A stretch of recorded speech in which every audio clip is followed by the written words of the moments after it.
శివాయ గురవే నమః. ప్రధానంగా మనం పుట్టిన తర్వాత తొలి శ్వాస తీసుకోవడం ప్రారంభించిన తర్వాత అంతిమ శ్వాస విడిచిపెట్టేసేంత వరకు కూడా ప్రతి మానవుడు నవగ్రహాల యొక్క పరిపాలనలో ప్రతి మానవుడు కూడా మనుగడ సాగిస్తూ ఉంటాడండి.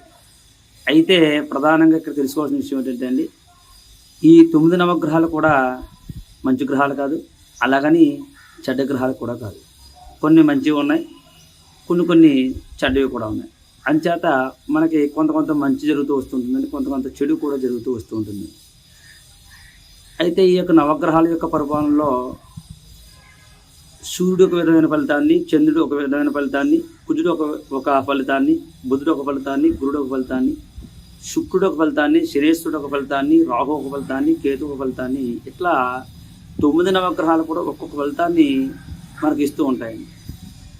అయితే ఆ గ్రహం మంచి గ్రహం అయితే మనకు మంచి ఫలితాన్ని, చెడ్డ గ్రహం అయితే చెడు ఫలితాన్ని ఇస్తుందని మనం జాతక భాగంలో తెలుసుకుంటూ ఉన్నాం.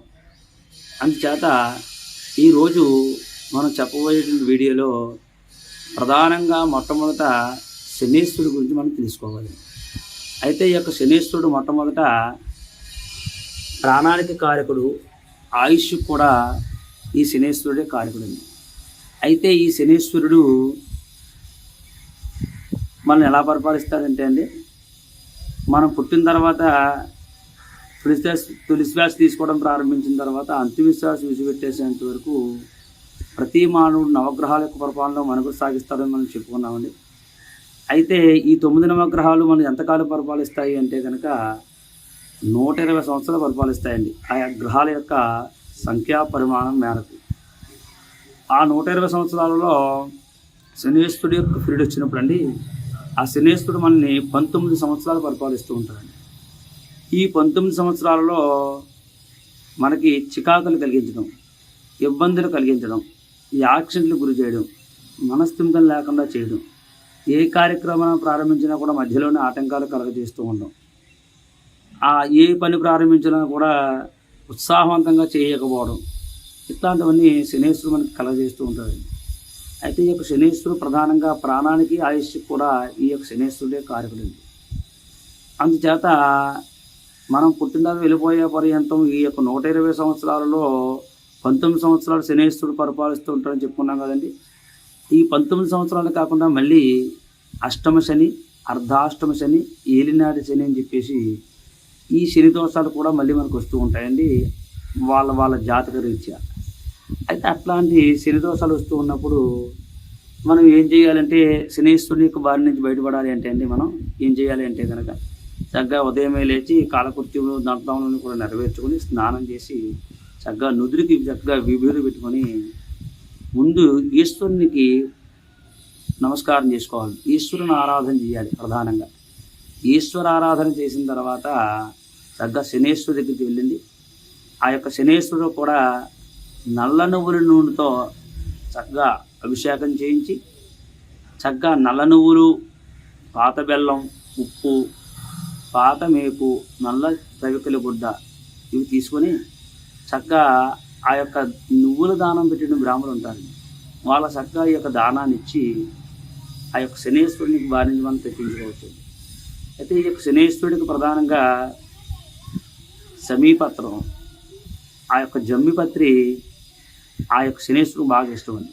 ఆ రోజున నల్ల నువ్వుల నూనెతో, నల్ల ఒత్తులతో దీపం పెట్టి శనీశ్వరుడు నూనెతో అభిషేకం చేయించుకొని చక్కగా ఆ జమ్మిపత్రి శనీశ్వరుడికి పెట్టి నమస్కారం చేసుకొని, నీలాంజన సమాభాసం రవిపుత్రం యమాగ్రజం ఛాయామార్తాండ సంభూతం తం నమామి శనేశ్వరం అని శ్లోకం చెప్పుకొని చక్కగా శనీశ్వరుడికి ఆ యొక్క నమస్కారం చేసుకొని, ఆ నల్ల నువ్వులు, పాత బెల్లం కూడా చిమిలీగా తయారు చేసి ఆ శనీశ్వరుడికి నివేదన చేసి, అట్లా చేసినట్లయితే కనుక మనకి శని బాధ నుండి కూడా వదిలి మనం సంపూర్ణ ఆరోగ్యంతో జీవించడానికి అవకాశం ఉందండి. తర్వాత ఈ యొక్క శనిపీడ వస్తూ ఉన్నప్పుడు మనకు దగ్గరలో మందపల్లి క్షేత్రం ఉందండి. ఆ మందపల్లి క్షేత్రానికి వెళ్ళి చక్కగా పాత బట్టలు వేసుకుని వెళ్ళి ఆ గోదావరి నదిలో స్నానమాచరించి ఆ శనేశ్వరుడికి ఆ మందేశ్వరుడికి కూడా అభిషేకం చేయించి చక్కగా అదే ప్రకారం కూడా అక్కడ దానం ఇచ్చి మళ్ళీ నదిలో స్నానం చేసి బట్టలు విడిచిపెట్టేసి వస్తే చక్కటి దోషములన్నీ కూడా తొలగిపోతాయండి. ఆ ప్రకారం చేసిన తర్వాత కొంతమంది ఏం చేస్తూ ఉంటారంటే అండి, నవగ్రహాలు ఎక్కడైతే ఉంటాయో అక్కడికి వెళ్ళి 9 సార్లు, 27 సార్లు, 54 సార్లు, 108 సార్లు నవగ్రహాలకి ప్రదక్షిణ చేస్తూ ఉంటారండి. ఆ ప్రదక్షిణ చేసిన తర్వాత వెళ్ళి కాళ్ళు కడుక్కోవడంలో చాలా ఆనవాయితీగా తయారైంది. ప్రతి ఒక్కరూ చేసే ఇంచుమించుగా ప్రతి ఒక్కరూ చేసిన పని అదే, కాళ్ళు కడుక్కుంటారు.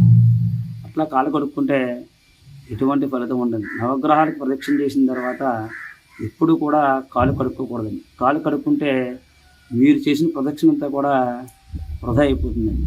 ఇప్పుడు శనేశ్వరుడికి అభిషేకం చేయించుకొని శనేశ్వరుడికి నువ్వుల దానం ఇచ్చి ఇట్లాంటి కార్యక్రమాలు చేసినప్పుడు మాత్రమే అక్కడ ఉన్న బ్రాహ్మణులు చెప్తారు మీకు, అప్పుడు బట్టలు విడిచిపెట్టేయండి లేదా కాళ్ళు కడుక్కోండి చెప్పినప్పుడు మాత్రమే మీరు కాళ్ళు కడుక్కోవాలండి. నిరంతరం ప్రతిరోజు కూడా గ్రహ దోషాలు పోవడం కోసం కొంతమంది నవగ్రహాలకి ప్రదక్షిణ చేస్తూ ఉంటారండి. అట్లా ప్రదక్షిణ చేసినప్పుడు కాళ్ళు కడుక్కోవడం వల్ల మీరు చేసినటువంటి ప్రదక్షిణ ఫలితం అంతా కూడా వృధా అయిపోతుంది. అందరూ కూడా గమనించండి. చక్కగా ఆ ప్రకారం శనీశ్వరుడి యొక్క అనుగ్రహం మనకి వెలవేలా ఉన్నట్లయితే కనుక మనం చేసిన పనిలో కానీ మనం చేసిన వ్యవహారంలో కానీ ఎటువంటి ఇబ్బందులు కలగకుండా చేసేటువంటి వాడు ఎవరయ్యా అంటే శనీశ్వరుడు. ఈ విధంగా శనీశ్వరుడి యొక్క ఆరాధన చేసి శనీశ్వరుడి యొక్క అనుగ్రహాన్ని పొంది సుఖశాంతులతో ఉండండి.